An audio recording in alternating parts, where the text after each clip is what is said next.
Good morning. This is Erica with Launching Legacies. Welcome to our daily devotional.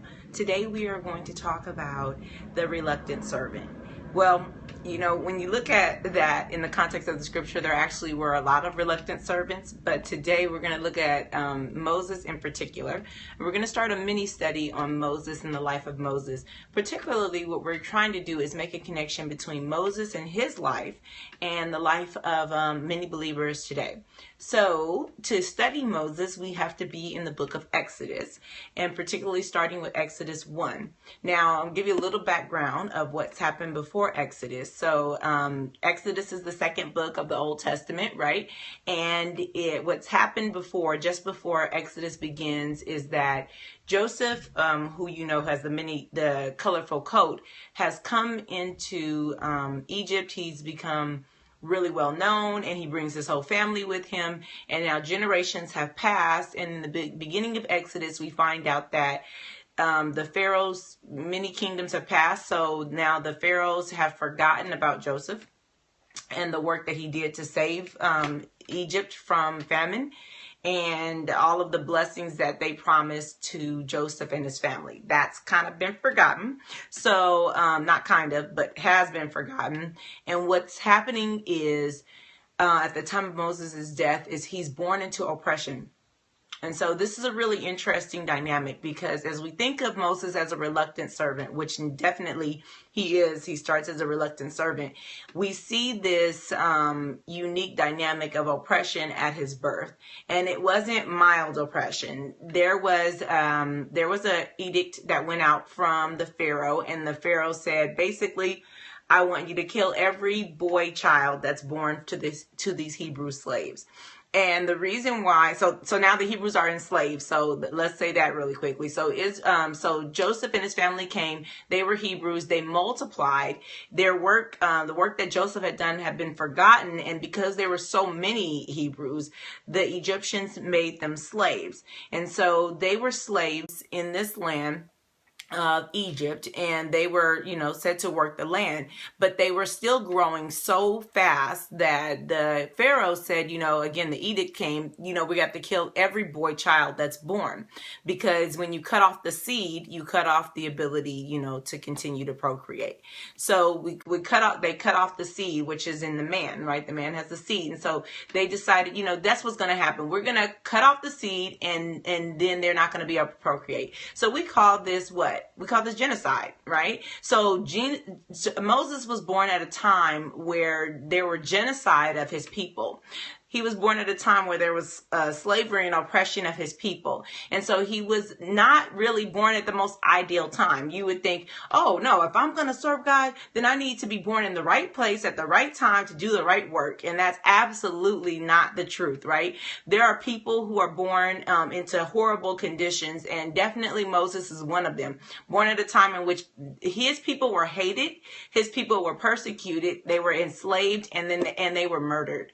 And so it's a really treacherous time that Moses is born in. But somehow Moses' mother is quite clever. And so she decides, or she's very hopeful, because she decides, this baby, the word says in the King James Version, says that Moses was fine. Okay. He said he was a fine child. Okay. So something about Moses made Moses' mother think, you know what? I'm not going to have my baby murdered. Of course, no mother wants her child murdered, but she's like, I got to do something, whatever I got to do, but I got to figure out a way to save this baby's life. And so her idea is to put Moses in a basket and put him in the Nile.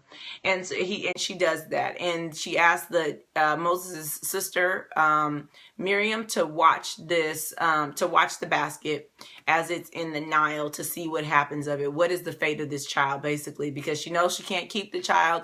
They'll be coming to searching and see if they can find the boy children and kill them. And so she decides, okay, I'm going to put the baby in the basket. There's some hope or some faith that the child will live. Remember, he's a fine baby, so something about this baby is very, very exceptional. And so there's a hope that there's something special about this child. And so I kind of want to stop at that point. When we look at this, we have a child born into a treacherous situation where no one is appreciating his people. No one is understanding them. No one is embracing them. There is no United Nations or these rescue missions to come in for this nation to save these people whose children are being killed. This is genocide, and it is and it's terrible, and it's a big affliction on the Israelites. But in the midst of this thing, here goes this child with all this potential who's born, who's already sentenced to death before he's born, right? If he had been a daughter, been fine, but he wasn't a daughter, he was a son, and so he was already sentenced to death in the midst of this circumstances. And so he's born into this oppressed and dangerous and treacherous situation, but it makes him no less exceptional, right? I mean, when his mom looks at him, she's like, that was she saw that he was a fine child. That's what scripture says. She looked up on him and said, oh, no, this child, this child is going to be exceptional. And it's not just because, I mean, all mothers should feel that way about their children, I suppose, but it's not just because that was her child. There was something about him that made her feel a certain way about, you know what? Let me try to save this child's life. And so then we get Moses in another precarious situation. I don't know if you've ever even seen photos of the Nile, but the Nile River by no means is a small river. It's not like putting your child in a puddle, okay? It was a huge, and it still is, huge and massive river, and one of the largest bodies of water in the world. And here we have this big, huge body of water, and you're putting a child in it in a boat with tar on the bottom of it. Come on. Now, that's not something that would typically work out well, right? It's not something that typically, even if you have your daughter watching it, so you have another minor watching. This is CPS, you guys. This is what people call Child Protective Services for, right? No, like you have one child watching another child that's in a basket in a large river, and you're hoping that this is going to be a good outcome. I mean, it's almost absurd, right? But what happens as a result of Moses finding himself in this river in a basket at a time where he was already sentenced to death, and his sister is watching him, hoping that something turns out well in the situation. I mean, it's all bad, right? It's all bad. There's nothing good about what could happen here. But somehow, in the midst of those horrible circumstances, the princess, or Pharaoh's daughter, finds the basket. She finds Moses. And she decides not that, oh, look at this Hebrew child, because common sense tells her it's a Hebrew child, right? It's clearly not an Egyptian child. What would the child be dressed in these type of clothing for? What would they be in a basket in the river for? It's clearly a Hebrew child at a time where Hebrew boys, and it's clearly a boy, she wasn't confused, right? It's clearly a Hebrew boy that is supposed to be sentenced to death. She finds him in the river and says, I'm going to keep him. Yeah, let's get him somebody to take care of him, and let's make everything work in this direction, and I'm going to go ahead and keep him. I'm going to spare his life.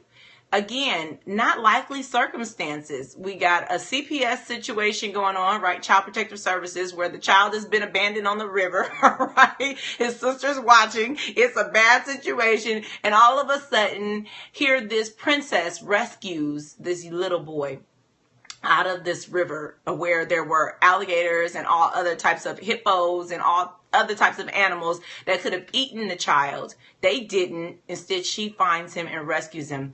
And the long story short for this portion of our devotional is this.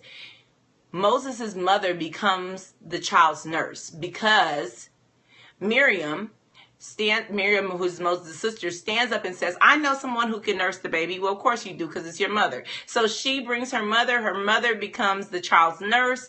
And Moses, all of a sudden, he's taken care of in these amazing circumstances, from genocide to child endangerment to rescue.